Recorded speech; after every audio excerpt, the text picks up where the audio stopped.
The true cost of the Qatar 2022 World Cup.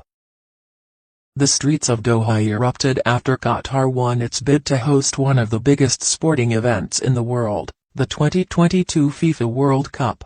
Here was a tiny country with just one major stadium and scorching heat becoming the first in the Middle East to host the cup.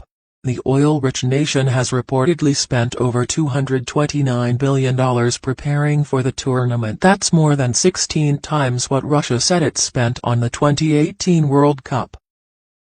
But behind the glitz and celebrity endorsements lie accusations of corruption and human rights offenses. Fans don't want to sit in a stadium that workers passed away to build. It takes the joy and the love that they have for soccer and tramples on it. So what's the true cost of having a small designation host the World Cup? Qatar had just 12 years to complete the largest infrastructure project in World Cup history. The Gulf state had to build 8 state-of-the-art stadiums, install new roads and rail lines and expand its airport. Not to mention find accommodation for over 1 million spectators. There's a big question mark over what all this infrastructure is going to be used for or whether indeed there will be the demand for it post-World Cup. Organizers have never admitted to the $229 billion price tag, but Qatar's finance minister said $500 million was spent every week for years to meet the deadline. A major expense was the cooling systems that were added to all but one stadium. This roughly tripled construction costs at Al Ainoub Stadium, which was one of the first to be completed. It's not just the fans and players that need cooling, it's the grass too.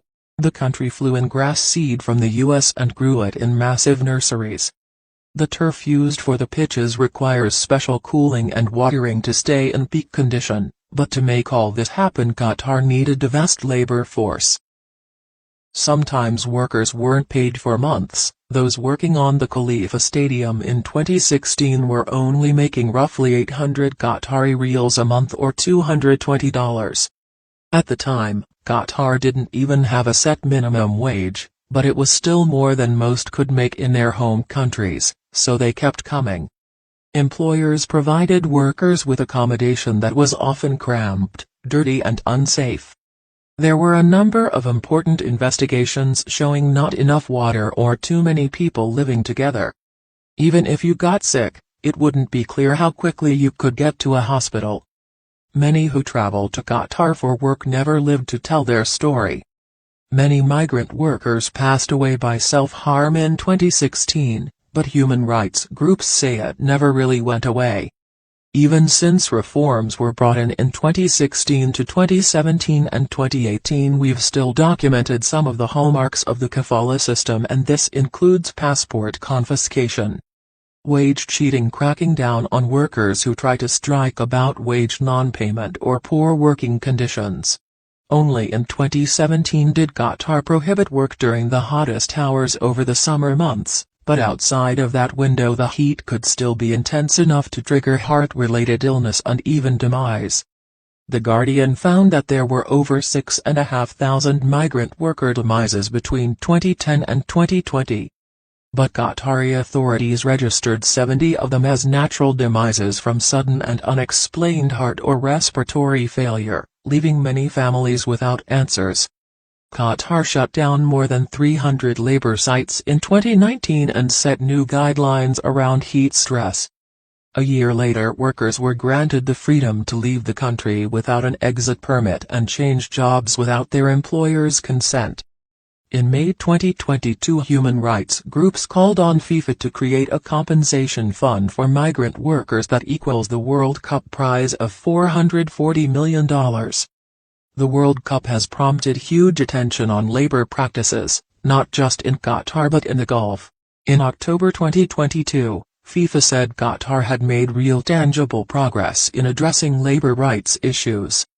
Organizers made the inevitable decision to push the opening of the World Cup to the cooler month of November back in 2015. Although the average temperature can still reach as high as 85 degrees Fahrenheit, the move was very disruptive to football leagues, especially in Europe. But many players are now perhaps more concerned about the reports of violations of migrant workers' rights in Qatar. The German national football team players put human rights across their chests to address the issue. So increasingly athletes are saying we don't want to play in a stadium that workers passed away to build. A number of teams are planning to make a statement on the field, like Denmark, whose players will wear toned-down shirts in protest. Meanwhile, the host nation has worked hard to polish its image. Qatar is paying David Beckham $277 million to serve as an ambassador for the 2022 World Cup. Promotional videos paint Qatar as the perfect tourist destination, and they seem to be working. The tournament's chief organizer said there's been a record-breaking demand for tickets. Qatar expects to make as much as $17 billion in revenue from the World Cup. But a big question is, how will a country that's nearly 200 times smaller than Saudi Arabia accommodate all these spectators? Today Qatar Tourism estimates it has about 30,000 regular hotel rooms, but 80% of those have been booked by FIFA for official guests. As alternatives, Qatar has leased 2 cruise ships that can fit just under 10,000 people, called on homeowners to rent their properties to fans, and coordinated shuttle flights so visitors can stay in neighboring countries.